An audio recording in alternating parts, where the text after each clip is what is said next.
If you can't tell by my channel's output at the moment, or you've never seen me before, survival horror is my favorite genre of video game. I've played everything from the big AAA Resident Evil and Evil Within, to the indie Soma and Iron Lung. However, if you told me the best horror game in the past 5 years with one of the best stories in gaming had been released as an indie game for $20... Shut up and take my money! Well, I would have believed you with how bad modern games have been. Be worse.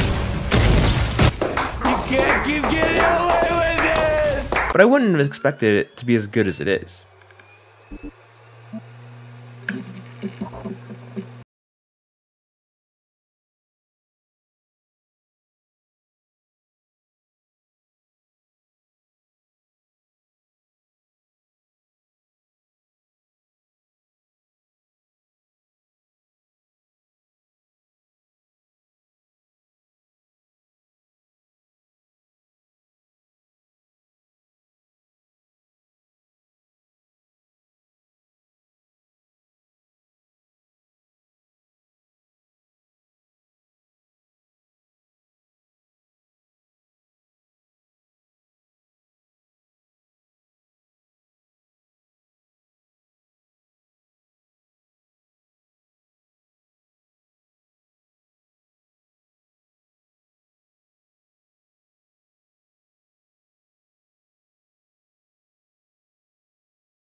Signalis is a 2022 survival horror game in a style similar to that of the original Silent Hill and Resident Evil game, developed by Rose Engine, an indie German studio of about 2 people as their first title. In the unknown distant star system, under the control of a totalitarian government of Usian, a government that's taking a liking and reliance on hot androids known as replicas, and uses them as a major workforce in both combat and daily life. You play as one of these replicas known as Elster, who is on a deep space exploration mission with her girlfriend.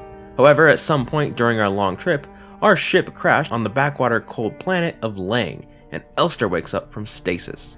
We quickly discover that our kitten, I can't believe I wrote that, is missing, so you go on an absolutely normal adventure to find her in the mining facility of Serpinski, where by the Steam tags we can tell absolutely nothing goes wrong. Oh no. Let's talk about those visuals. Signalis, as you've probably noticed, has absolutely one of the best art directions I've seen in a long time. On a technical level, you won't be seeing the graphical fidelity of modern titles such as Resident Evil 4, Dead Space, but instead a PS1 era looking experience. That, in practice, means you can basically run this on a toaster. And I mean it, since there is a Switch copy which I actually kind of want to buy. We're done. When I say we're done. However, the world makes up for this with ambience and atmosphere with its very anime-inspired pixelated style. Environments, while pixelated, still give off a high-quality feel that is incredibly handcrafted and intentional. Hallways are dark and oppressively littered from the results of the struggle that happened here, with the facility lighting being one of the only things guiding your way or providing solace. And the locations that are pitch black are really pitch black, making your flashlight feel like your best friend. And I love how muzzle flashes from your guns light up the rooms. It adds a really good dynamic to combat.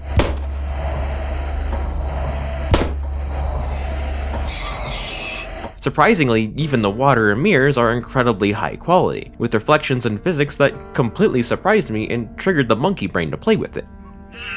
Every section of the facility is given that love and attention it needs, as well with everything from scattered papers, boxes, and broken glass to the corpses, blood, and monsters the inhabitants have become are used to detail the environment to make it feel like it was really lived and worked in, and like you certainly do not belong here. Every single item interactable follows this direction to a T. Items remain pixelated but highly detailed and can be viewed in your inventory, which dives deeply into the fact that you are a machine with its UI design. You can view everything from weapons to puzzle pieces here in their full 3D forms, which is often used for puzzles in future parts of the game. This feature especially highlights the extent the team really has gone to bring their concept art to life.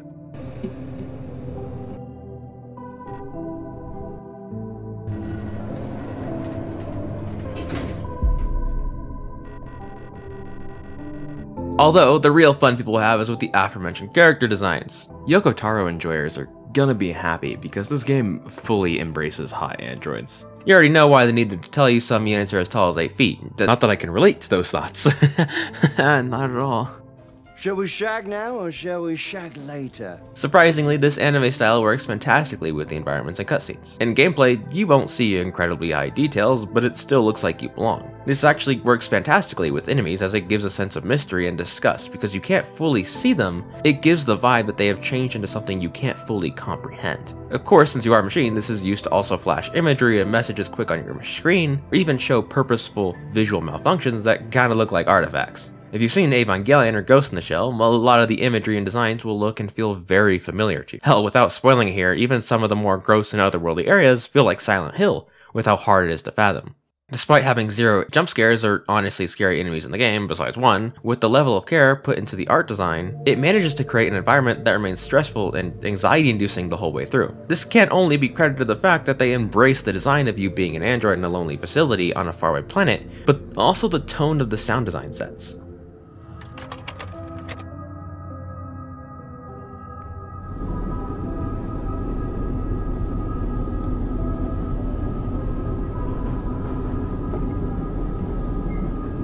You can't have a horror game without good audio, and Rose Engine understood that. Every single sound in this game feels like it has a purpose.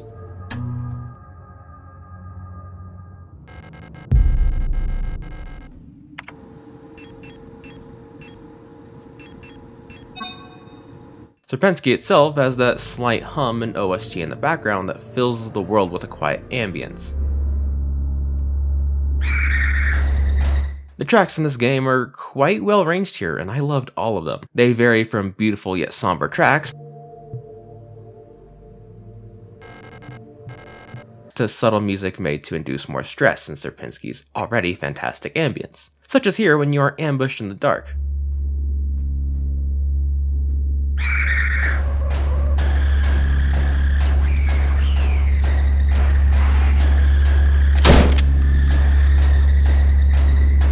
Hearing anything in it grabs your attention and makes you paranoid.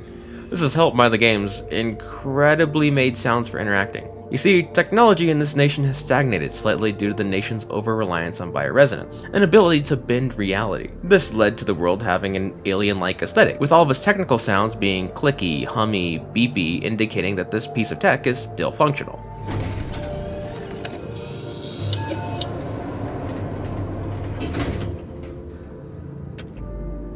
This is used quite frequently with the game's radio system that lets you tune into frequencies to pick up signals that let you progress the game, interact with puzzle sections, or the most interesting is enemies that require you to match their signals.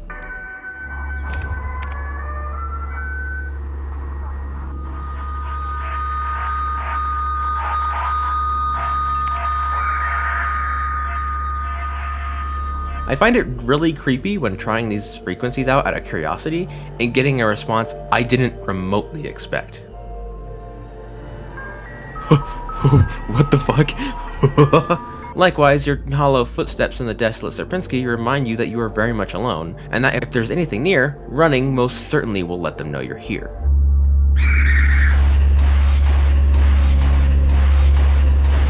They scream at you and shamble along, making horrible noises with a combat OST that builds that tense feeling in these close quarters. Gameplay wise, if you've played Resident Evil 1 or 2, you'll feel right at home. But let's go over it and its unique quirks that make this completely unique. Starting the game, you'll have a few options from easy to survival. Survival is admittedly kind of a nightmare with these damage numbers, and the game recommends normal, and I would recommend the same.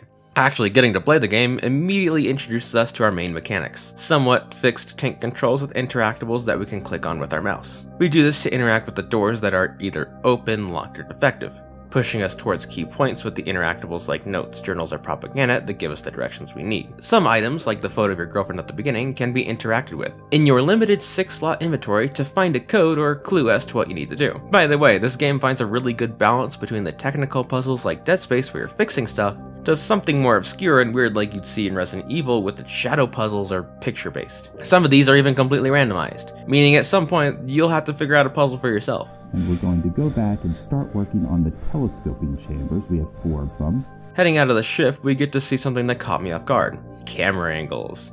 This game really likes to play around with different camera angles or points of view to convey different important details. This is used effectively in a lot of important story moments that I won't show till the story breakdown in order not to spoil the game, but every time this is done, you know something is up, and it's really cool. Actually, getting to Sierpinski lets us engage in that previously described Resident Evil combat. Enemies in Sierpinski vary in their placement, with most of them patrolling areas. This means you can walk past or run around most enemies saving ammo, or you can take a hit to save some ammo as well. Once the enemy does spot you or you feel like killing something, the equipped weapon will have an aiming reticle. Here you hold your cursor on the enemy as the red reticle encloses to do the max damage and not miss. This can save you lots of ammo in the long run, as some enemies can go from 5 to 6 untargeted shots to 2 to 3. You can of course miss, which is another reason to get that full lock on, but sometimes it's nice to not aim too much like with the shotgun or with the HE grenade so that it hits the widest amount of targets. The studio knew this fact and played around with different enemies to force you to really think and act. We have the Yule units, which form the typical zombie role and slow walk at you with a knife. Stat check, factory new. Tight holo! Tight holo! Tight holo! Tight holo! Tight holo! Tight holo! Tight. Oh no! What? Oh my god! They must have found it since they worked in kitchens a lot of the time. You encounter them usually in small groups of 1 to 2 and aren't typically too dangerous. To remedy that, units are typically reinforced by the Starling unit, which has a shield that blocks shots, and you need to juke out to trick them into lowering their shields. You also, of course, run into the usual big boys, girls, and somewhat faster enemies. Outside of the traditional enemy types, we have the Ara, which ambushes you from jumping out of the floors, but my personal favorite is the Calibri. They are honestly freaky from the first time you meet them to the end of the game. There's only one real one, but you encounter a bunch of them in room. You could risk the ammo and try to figure out which is real, or match the frequency flashed on screen to harmonize with them and kill them after a few times. It's a puzzle enemy.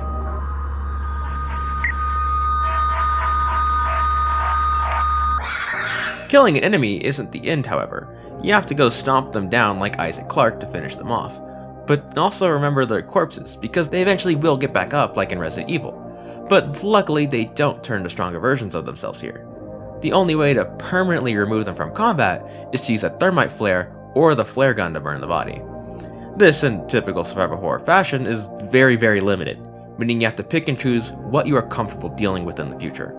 Personally, I prefer to kill enemies in areas I know I'll be back to a couple times by at least 1 or 2 of their number, so if one does come back, it's pretty easy to evade. This all comes back around to that limited inventory driving how you play the game. 6 slots really isn't a lot, and you're forced to play around that. There are times where you know you'll need to grab some items for progression or for your survival, but you don't have the space. This requires you to dynamically and creatively figure out the best way you want to approach the situation. If you want to burn through your stun rods to clear inventory space and the way forward, go for it. Gun down high values to spend ammo so that you can load what you have into your gun to clear space. That works too.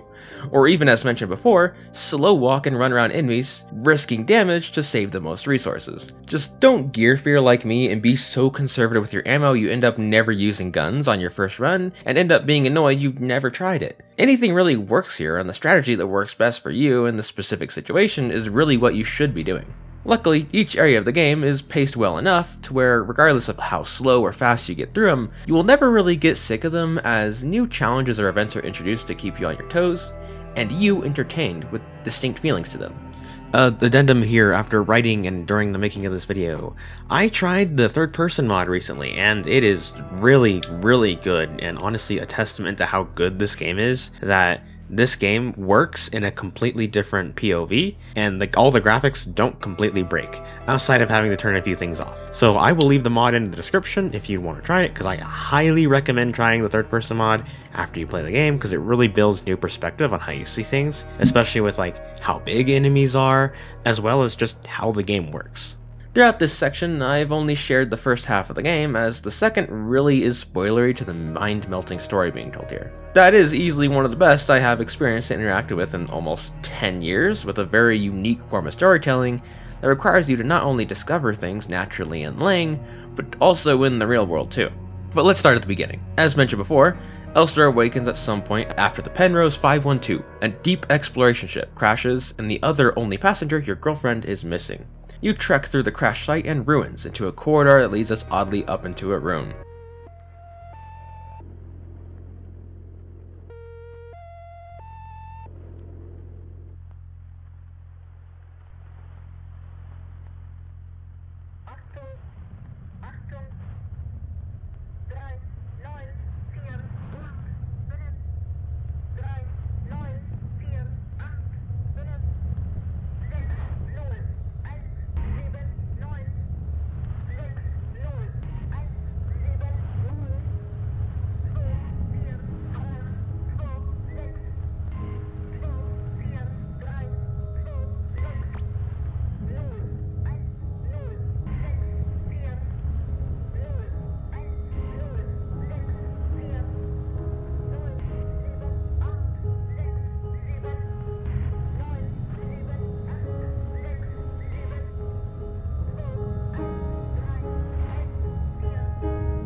After that interesting imagery, we end up here in Sierpinski.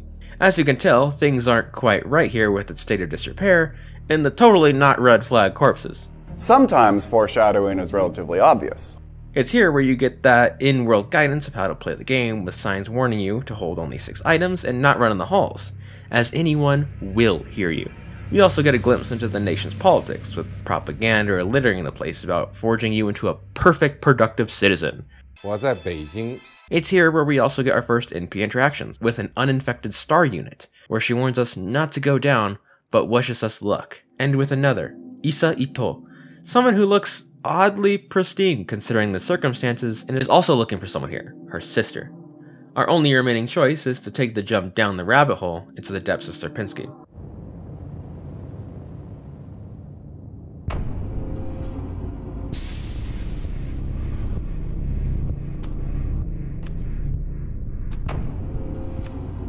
Spoilers from this point forward, where I'll be talking about analyzing the story, as it does have the aforementioned psycho storytelling that requires at least 2 to 3 playthroughs to fully understand the ending. If you're just looking for a review and want to go through the story yourself, which I totally understand, go here to avoid them and for a spoiler-free conclusion of my thoughts.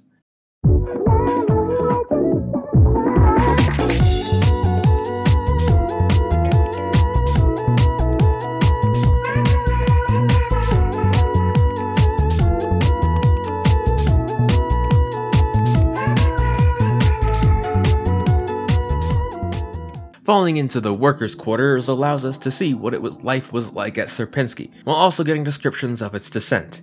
Sierpinski wasn't a great place, even before everything went to shit. Yeah, the androids are hot. I can't believe I wrote that. But the workers are being treated like garbage, as everyone here was sent for crimes against the state. Like handing out flyers at the university, and minor things such as fountain pens are being taken as contraband. Her girlfriend, Alina, is one of said people stuck here and details that she hasn't seen you in days, while the protectors are getting progressively more antsy and few due to a sickness spreading in the facility, with now everyone being forced to socially distance. Obviously, we know it was corrupting them, but for the workers and remaining protectors, it must have felt like a living nightmare, slowly watching each other go crazy and turn into monsters while losing control. Oddly, the Yule and Star units we do fight here seem to be stuck in old habits, like the Yule's fantastic cooking. Come here, you. It's raw. It's fucking raw. And the Stars patrolling their long-lost posts. We even find one last Storch known as Saiben, the one implied to be the commander of all the security forces who refuses to leave her post out of fear, waiting for orders from the facility's commander. Another detail I love is that this game's oppressively anxiety-inducing world is done so well, I had an actual certifiable moment when a couple of bathroom stalls showed themselves to me, and not showing what's behind the stall and just keeping it ominous is a fantastic choice with this camera angle, as it just builds that fear up even more. Why are you locked in the bathroom? You talking to me? Maybe you should try getting a job. In order for us to progress further, we have to get ourselves a radio from our girlfriend's butterfly box, and it's what we've been working for this whole time here. Finally getting the key for it, we find this.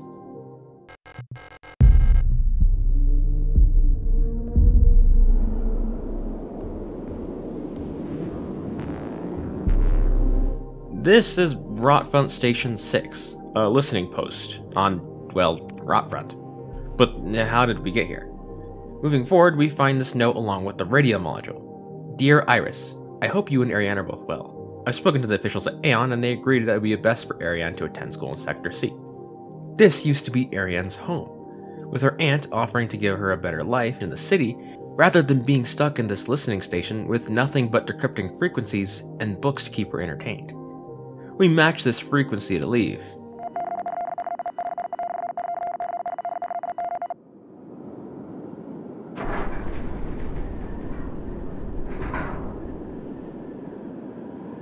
Was that real? It must have been somewhat for us to have the radio, but how?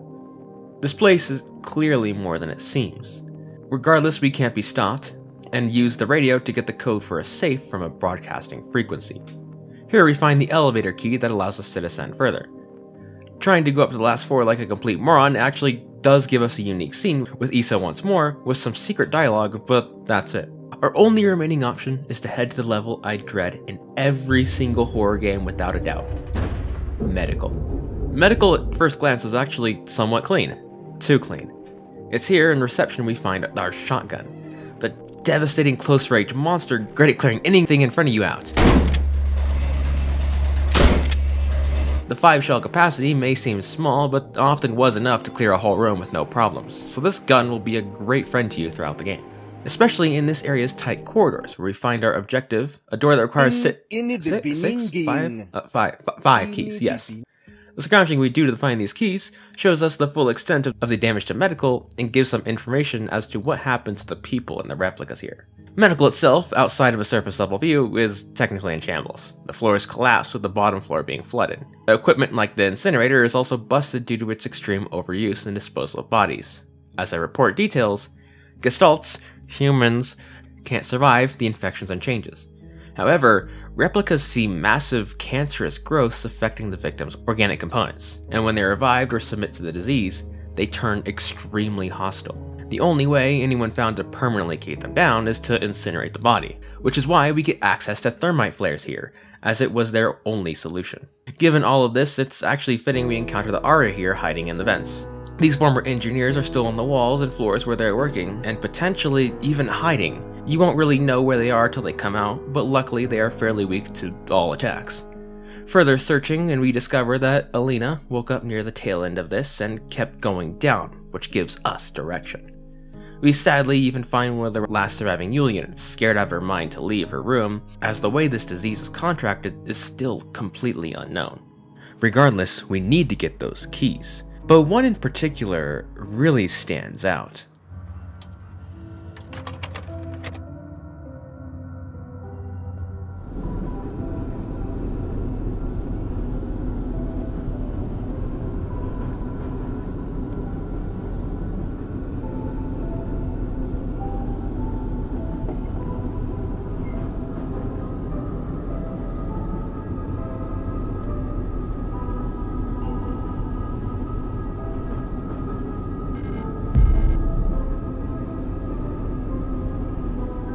Was that real?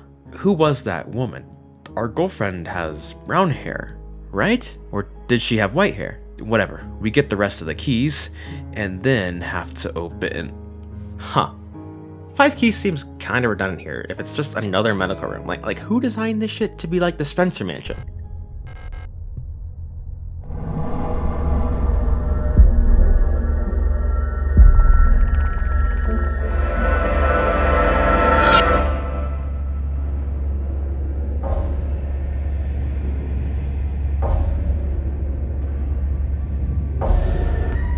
This is our first Minha unit, and first boss we encounter of the game. These girls are big and deal big damage with their mining lasers. Their armor, bodies, also can't be penetrated with any guns, so our only choice is to dodge their attacks until they open their masks and start vomiting so you can unload them.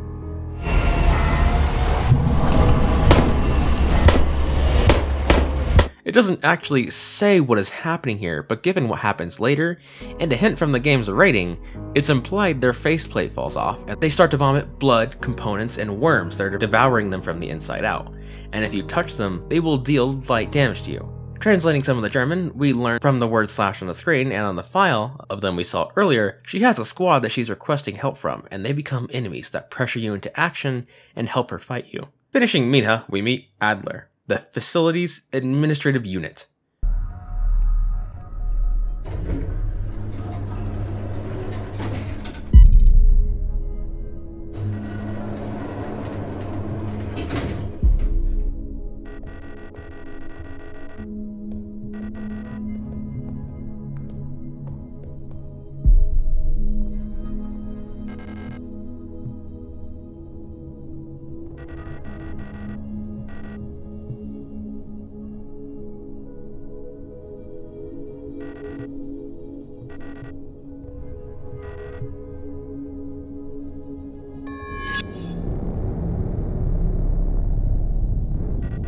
Where we get to see that this most certainly is not the first cycle, and probably not the last given the amount of bodies here.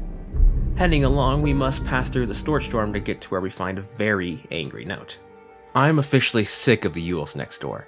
They've been listening to that stupid song non-stop since the piano room was locked down, If I have to hear it one more time, I'm going over there and smashing that stupid tape recorder to pieces. I wonder if there's a way we can borrow a key so we can get to the door and put it into this madness. I don't care about breaking quarantine if it means never having to hear that song again. The storage unit broke one of the Yule's only form of comfort, music. Unknown to her, spreading the disease among them due to its causing mental deterioration. You see, a big thing of this chapter is going through the dorms and getting information on each type of replica, and what they need to stay stable so they don't remember the lives of the people they're based on. This is because remembering can cause catastrophic mental issues in the units, especially considering Aeon is actively replacing most human jobs with them. Combined with the disease ruining the facility, it's likely whatever is going around isn't something typically infectious and could be another worldly type of virus. The Yules in this case needed music to keep them sane, and it was removed out of spite. We find on this floor we need a flashlight to progress through these disgustingly dark rooms. You can't see a thing here and need it. Even if you can see something, Elster will just say she can't see anything and refuse to pick it up. So we head to the next room where we need to make a descent.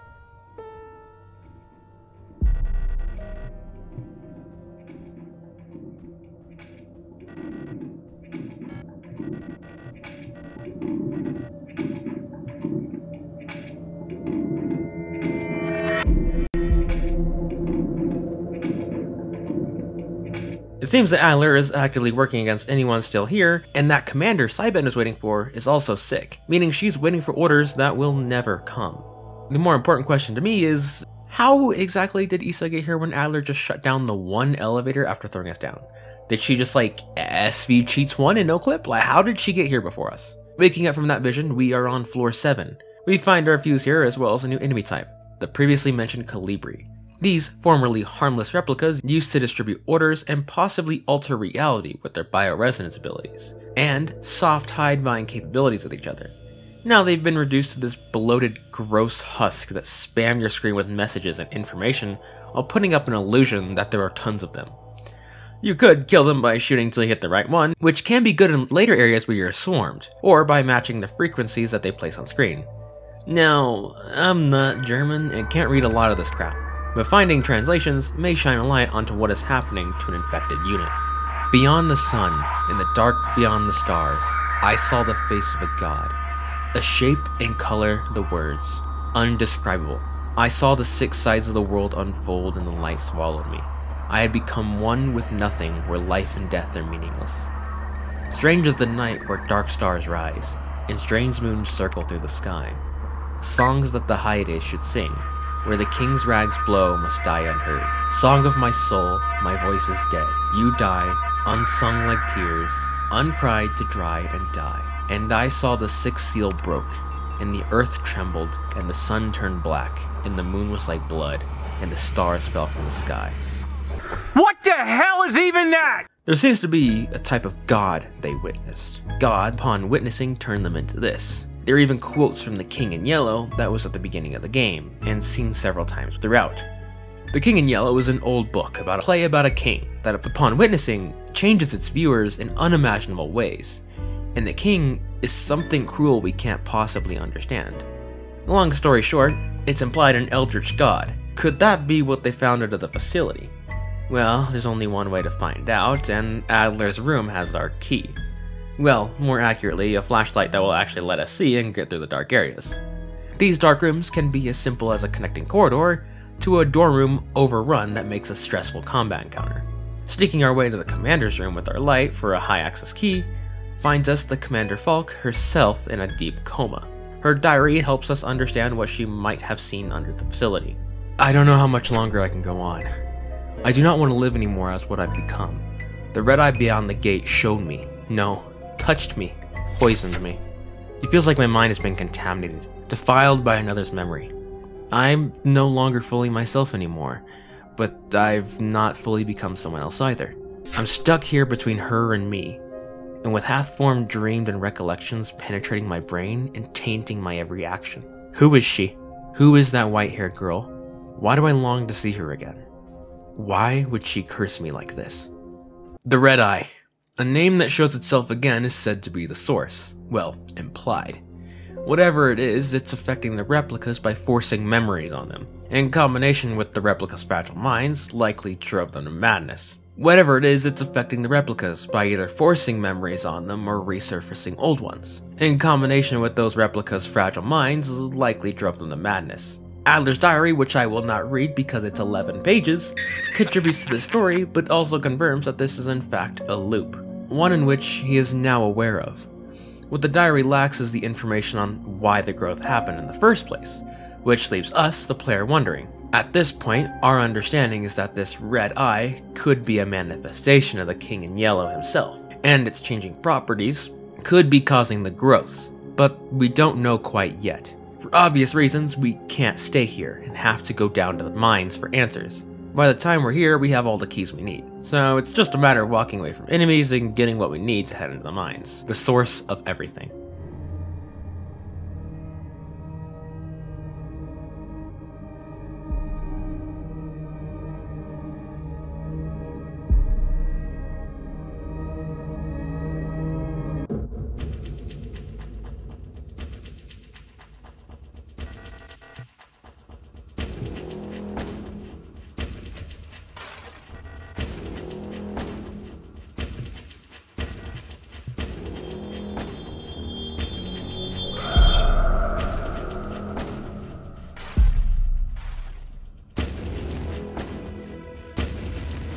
The mines?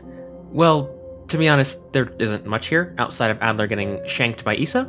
There's only like one new gameplay mechanic, which we will unfortunately talk about, and one combat encounter. The real thing that shines are the area's visuals and NPCs. First we meet Bayo, the only Minha unit who is tragically leaking fluids and dying. She's the only wholesome and sweet character, and I am mad that as an engineer unit, we cannot save her. It's actually heart-wrenching.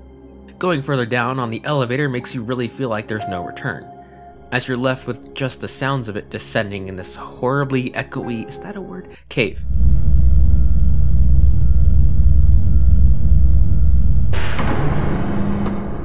This, unfortunately, gives us the kind of annoying mechanic, wire. You can only see this silly death string with our flashlight, so hold on to it, as just walking into it does decent amount of damage. Don't be like these unfortunate replicas that made it away from everything, only to accidentally run into it, losing almost everyone, leaving just a couple who can remember their past lives but are also bleeding out. Pushing through a little more, we see... Well, the Minha is a normal enemy now, so have fun with that.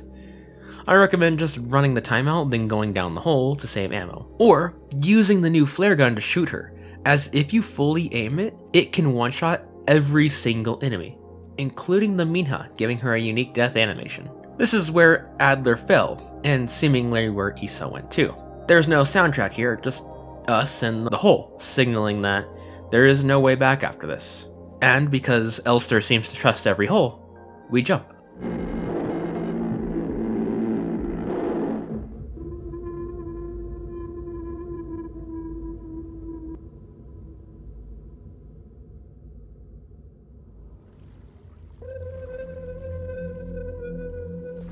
This is the island. The island from the island puzzle, and the one that Ariane seemed to be painting on the Penrose. The entire encounter is littered with excerpts from The King in Yellow, and the book itself.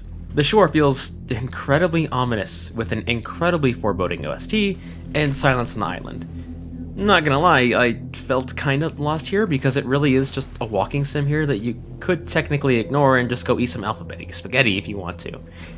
And still get at... What is this?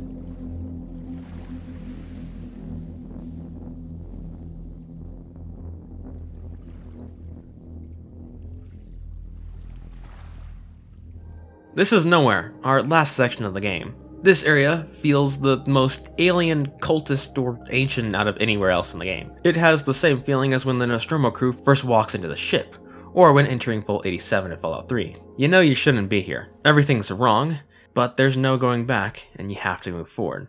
And the fact this area has no map exacerbates that. Unless you look up a map, but you wouldn't do that, would you?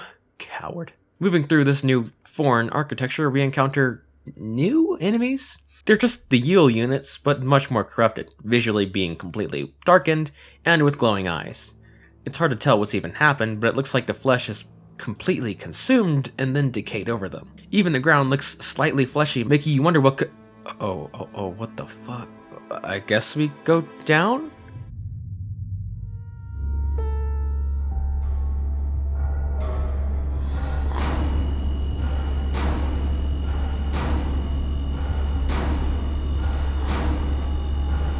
This disgusting cage of flesh is like Chimera, and it looks like straight out of Bloodborne and the Forest. Issa is here as well with Adler's rifle, and is the key to this encounter. Our weapons are useless against it, only capable of downing it for a short period of time. Issa in the corner is reloading that rifle, and we have to survive long enough for her to finish and actually kill the thing for us. There are two strategies here. One is to down it with weapons or consumables to make it sit still, which makes her reload faster, but this uses resources. The other is to play chicken around these pillars because he actually is kind of easy to avoid. Eventually Issa will kill it, but the recoil from the gun knocks her out, leaving us to carry her out to the next room and laying her unconscious form and the gun on the table next to us. One thing to note about this fight you can find on another playthrough is if you don't attack, it just sits there staring at Issa, not harming her, potentially trying to communicate or reach out with her. It's about now you will feel this area is, slightly different. The flesh is not only taking over, but is the complete floor and even walls. This area feels like a ritualistic place straight out of Silent Hill that makes you feel really uncomfortable, which is really effective in areas like this room with the silly string where you'd expect to get ambushed, but nothing happens.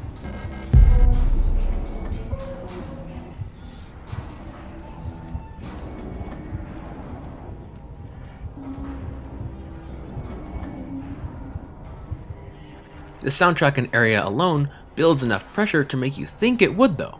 I love this type of horror design. Speaking of design, this part of the game has the most puzzle mechanics and parts working together. Our goal here is to collect these plates, one of which we got from like several hours ago, in order to open this door. If it looks familiar, this is technically the same thing as the medical puzzle with the keys, except with plates to unlock. One detail I like is the contrast between those keys. Up in medical, we get earthly, natural things like water, earth, air, and fire keys. While here, we get more abstract parts of the world, like balance, love, or sacrifice. It really does help build a vibe of being somewhere that is otherworldly, and in order for us to get these parts, we need to open every single locked area with these keypads. You get these codes by going into this room with a mic and a keypad. Tuning into different frequencies will show a code and picture that you have to remember to get each door open. All of which includes some sort of challenge that you have to overcome to get the plate. One is Silly String Central, but this time there is an actual ambush. I love how they tricked you with the last one that had nothing to catch you off guard. It sure worked on me. The next two puzzles that we need require a little bit of components. One room contains a statue of the Empress, the deity the Empire worships, and we must solve a puzzle with these rings we find around the area to get the plates. Another requires us to grab these Russian dolls to place within each other to create a counterbalance for the plate of balance. While looking for the plates, we can grab this bottle of liquid that we can give to Issa to wake her up. She is in intense pain and gives us the rifle since she can't handle it. Luckily, we can, and it hits really hard. It is amazing for high damage that can hit multiple targets in a line and rewards you for being patient. After getting all the pieces, after this intimidating combat encounter, we are welcomed by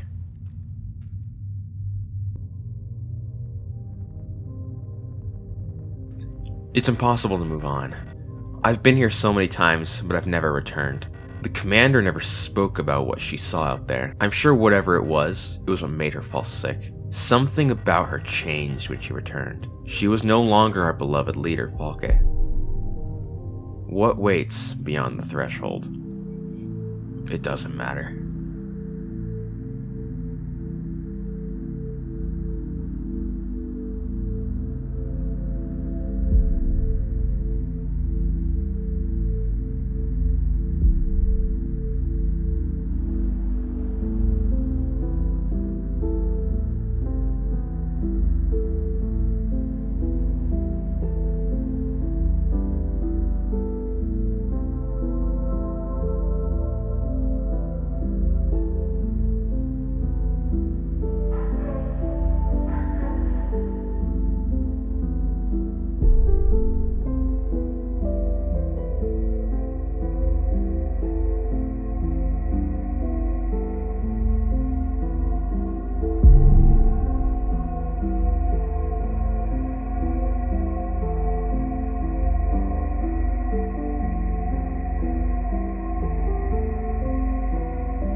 That's it? Well, time for run 2?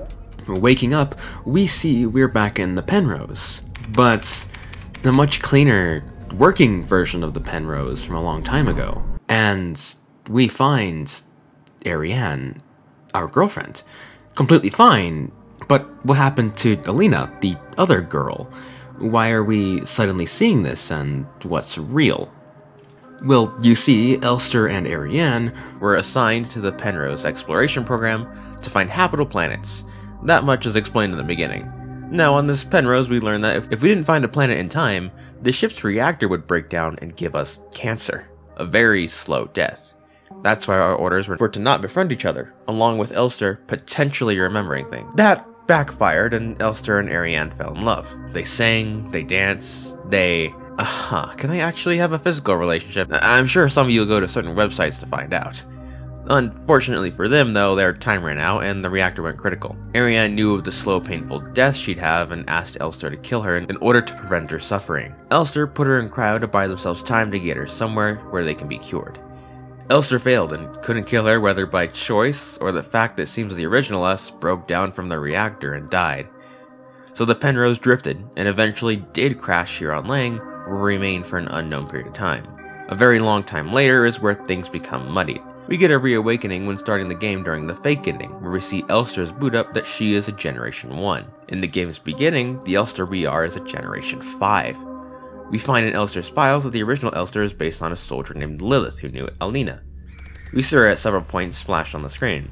At some point, the data on Lilith was lost, and new Elster units are instead based on a decommissioned Elster, which I believe to be the original us who crashed on Lang. Our girlfriend Ariane, who is bioresonant, is stuck in the original Penrose, slowly dying and dreaming. Her powers begin to alter reality violently after the staff of Sierpinski uncovers a relic, and another bioresonant, the base's commander, Falk, comes into contact with it. Commander Falk's memories were contaminated with Elster's, making her lose who she really is, and essentially becoming another Elster in the end. All of these factors boosted Ariane, who is the dreamer we keep hearing about, brought her fears and thoughts into reality. The sickness is literally a reflection of what is happening to Ariane, with the humans' bodies dying off and failing like hers, while the fleshy growths that overtake the facility and the replicas being Ariane's cancer given form, creating monsters. A key example of this is when you go in the original Penrose and find a note making fun of the Colibris as cauliflower heads, likely why their heads have turned into this disgusting mess in the real world. The reason this happens seems to be the King in Yellow, which in the novel states to transform people just like what happened to the staff. Reality is now ruined because of this, with her dream being projected onto it because she liked this book. Reality is now merging with other realities, dreams, and thoughts. Lang itself is a clue to this, with Lang in fiction being the place where realities meet and converge. Gestalts are remembering and people are changing just like Alina. The original woman we thought was our girlfriend thought the same of us, but in reality was merging with Ariane. In the end, she is and isn't our girlfriend. Adler unfortunately had to witness all of this as he wrote it down to remember, and was broken watching his world fall apart in this loop. Now, that leaves Elster. Elster couldn't remember what she was looking for because of all of this, and Ariane has been trying to reach out, hence all the Remember Our Promise messaging and the imagery of the island in King in Yellow, a painting she liked to paint and the book she loved. The visions where we visit another location like the train and the listening outpost is both another person's memory and Ariane directly trying to help us by giving us items, like when we go to the listening station and get the radio. It is up to you, the player, to remember your promise, to make good on it, and now we're ready to finish the job and end this after all when we finally reach Frostfront on the moon of Callisto. Except this Callisto horror game is actually good.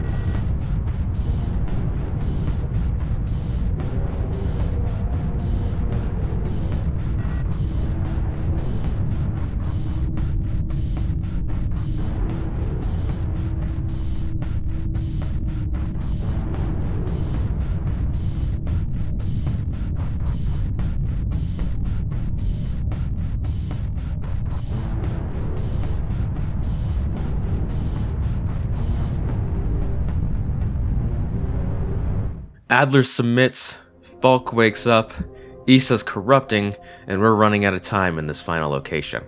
Rotfront is where Ariane grew up. It's her home? Well, at least a memory of it. This location, rather ironically, doesn't have incredibly difficult combat sections. Instead, this location is all about solving a puzzle on this wall with moon phases and discovering the truth.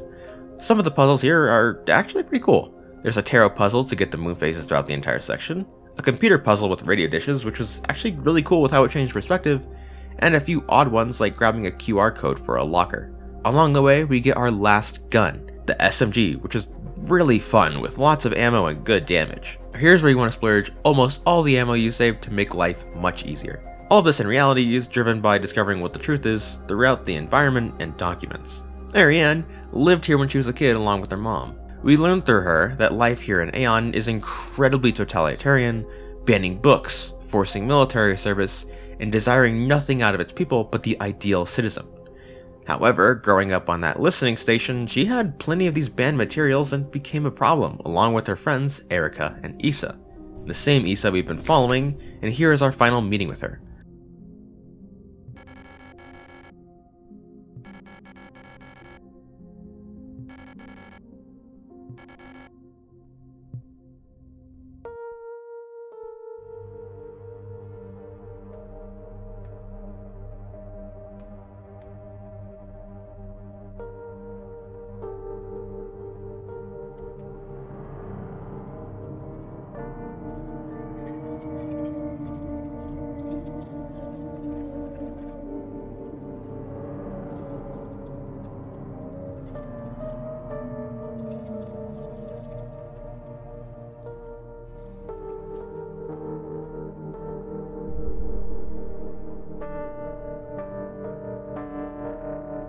She doesn't really die here. She's been dead this whole time and was brought into reality by Ariane's dreams. So it's only when she gives up and realizes she can never find her sister, she dies. It is actually implied that the Chimera from earlier could have been some sort of version of her sister trying to reach out, or Ariane. Alina likewise is implied to be a figment of her imagination, at least partly. Alina is real. Ariane knew about her and Lilith by this photo of them together. However, Ariane's dream led them to blend together, becoming one person overriding Alina's memories, and that's what we witnessed throughout her diaries. And it's also the reason the photo changes, because we really do believe we are looking for her as she is changing into Ariane. It's probable that a lot of the people Ariane knew were important, all likely Gestalt choices for the replica's personalities. It's even implied Commander Falk could be based on her. We also learn along the way the red eye is something everyone knows here. It's the red spot on Jupiter, the planet they orbit. Well, this next part is up to your interpretation. I think Ariane unintentionally dreamed of the red eye, using it as a method to broadcast her out-of-control dreams. Falk witnessed this and became another conduit through her grief of never being able to keep her promise. Grief and how people cope with loss, if you haven't noticed, is the central theme of Signalis. Elster's final goal in life and purpose is keeping a promise out of guilt. Adler lost it after being unable to cope with the loss of everything and everyone he cared about, and made it his mission to stop us. Issa desperately searched and searched, then broke down when she realized her sister was never here and she has no purpose. And Falk had a complete psychotic mental break due to her obsession with not being able to keep her promise. At this point, all we can do as Elster and the player is to follow the purpose we might have after getting all the tarot cards. Every bit of progress we made has caused the facility to become more and more overtaken by the flesh, leaving us just with our entrance where we can see another Elster made it here not long ago while we were searching, but wasn't nearly as lucky as we are. Solving the puzzle leads us to a familiar room. The room we first entered at the beginning of the game. This is the beginning and the end, with only one thing left to do is get rid of Falk.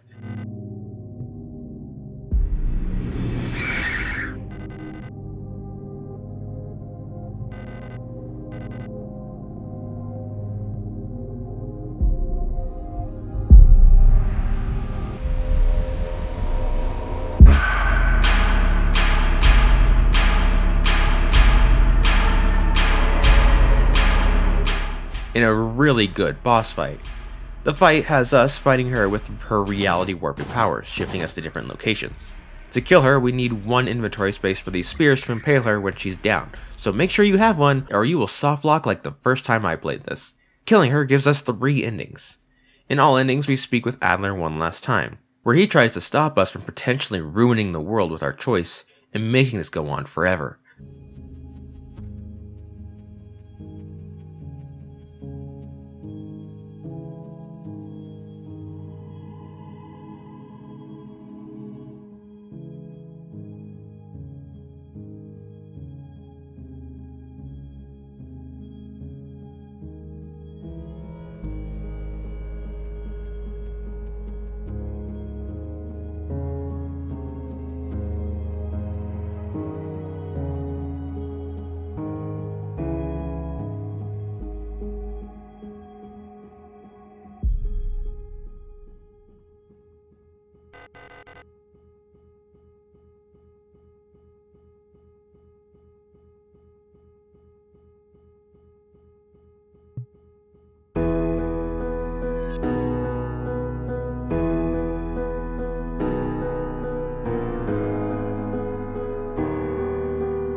You've returned. Are you really willing to go through with this once more? You've seen what happens. This world can't take much more. This may be our last chance.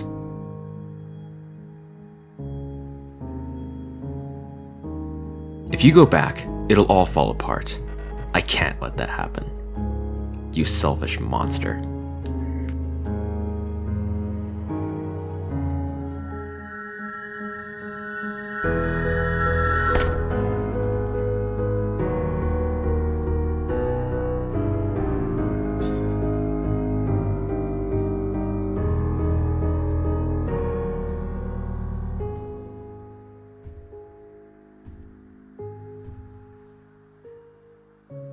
You'll destroy everything.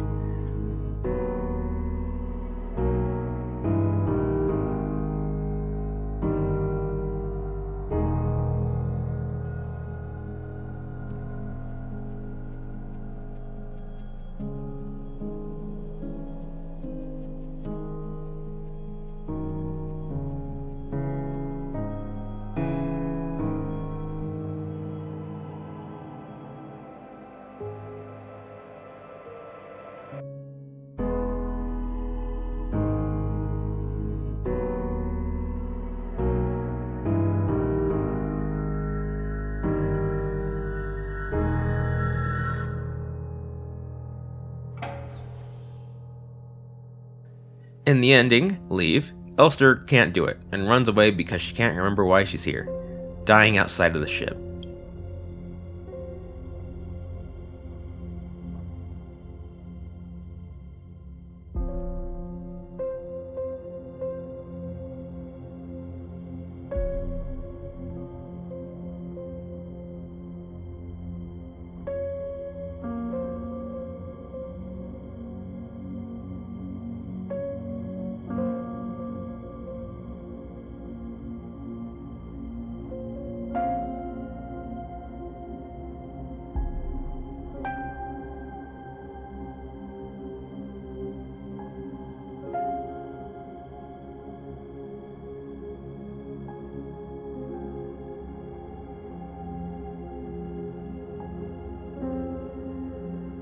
In the memory ending, Ariane is the one who can't remember because we took too long, and we die before we can kill her, leaving her to die a slow death.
In the ending promise, we remember our promise and desperately and depressingly kill our girlfriend. We finally run out of juice and die here with her, finally being together forever.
However, there's one real ending to the story in my opinion. Artifact. Artifact can only be done in another playthrough where you have to find certain frequencies and put them into a sound image program to get these 3 pictures. 3 pictures lead to 3 locations, with keys for this. A safe many people, including myself, never noticed in the room at the beginning. This essentially makes us perform an act that Ariane loved to do, and in this case, is her way of reaching out to us to help us in this. After we get all keys and spam the interact keyword, because there's no real way to know it's there outside the photo. Once we have them all, we must bring them to the end. However, unlocking the locks isn't the end of what we have to do. We have to enter a 20-digit code that was first displayed in the game's prologue. Finding the artifact they dug up, we, along with the other versions of Elster, including Falk at this point, work together to complete a ritual to make us whole again and uplift Ariane to a godlike figure. This much is shown in the German, where their previous mentions of God used male pronouns, but here it's female. As a god, Ariane doesn't want to hurt anyone. She just uses her powers as the Red Eye to look over Lang and finally be free to be with Elster forever, ending the cycle once and for all.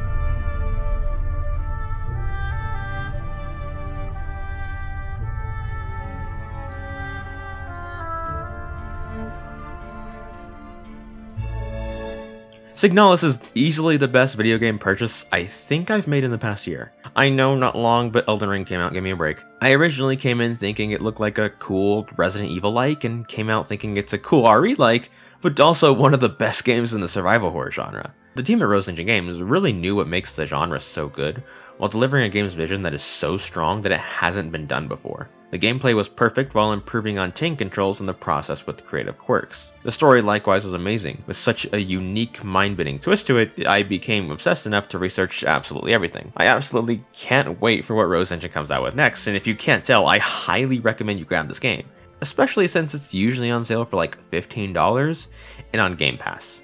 But if you're this far, you probably will pick it up. I'll see you guys next time when I finally check out BioShock Infinite, so see you then.